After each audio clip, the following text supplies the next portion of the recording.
Okay, so right after you get the lead eyes tied in, standard positioning, go ahead and move that thread all the way to the bend of the hook. We're going to tie in our feeder parts. This is just silly leg. We're just going to tie in one single strand and bend it over, just like such. Make sure that's in there nice and tight. We're going to trim those. You want the bottom one to be about twice as long as the top one. Now in this case, remember that this fly is going to be riding hook point up, so once this is turned over, that will be the case. Go ahead and secure your monofilament eyes. Don't want these to be too long. We want to make sure they're orientated up.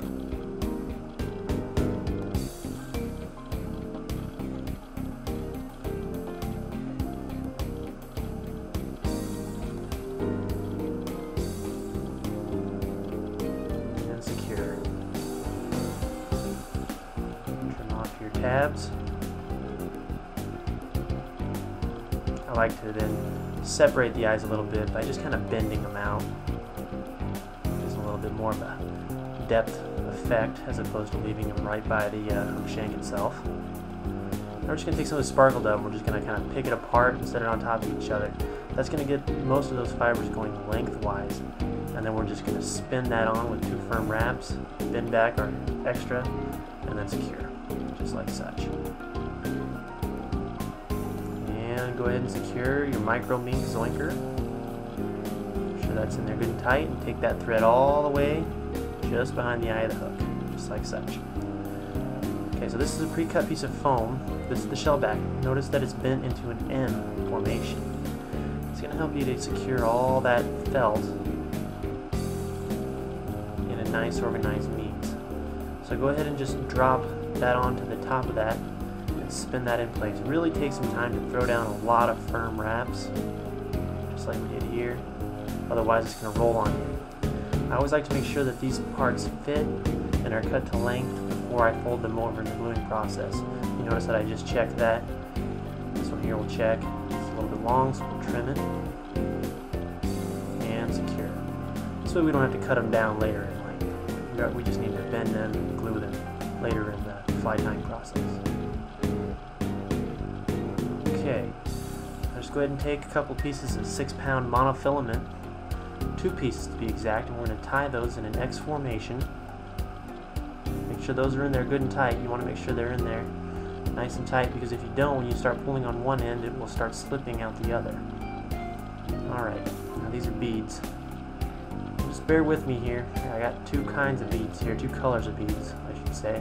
Chartreuse and orange, so I got to pick around the chartreuse, just like I did there, and get these darn orange beads. It's best to just thread them on using the monofilament as like a needle in a sense. For the larger sized mole crab, which is the one I'm tying here, this is the size 1. On this first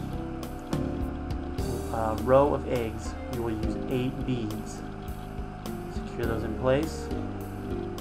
Go ahead and pull that tight. You don't want it to be too tight. You don't want it to be riding right up against lead eye. You want a small pocket, just like you can see here. And repeat that on the other side, another 8 beads. Go ahead and secure them. Pull it tight. Not too tight. Tight enough that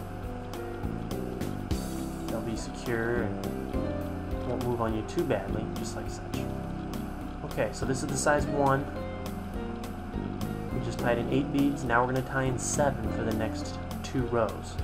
On the size 6, on the bottom row we would tie in 3 beads, and then we'd tie in 5 beads on the size 6 pattern. And same thing, you don't want them to be real tight, because once we glue the shell back of this, it's going to kind of force those beads down and cover that lead eye more than it's covering it now.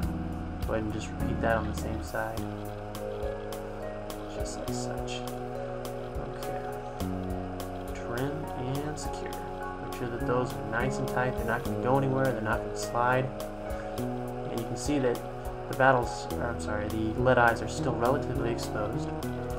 That will all change, especially once we fold over that felt back and glue it in place. It's going to kind of force those down.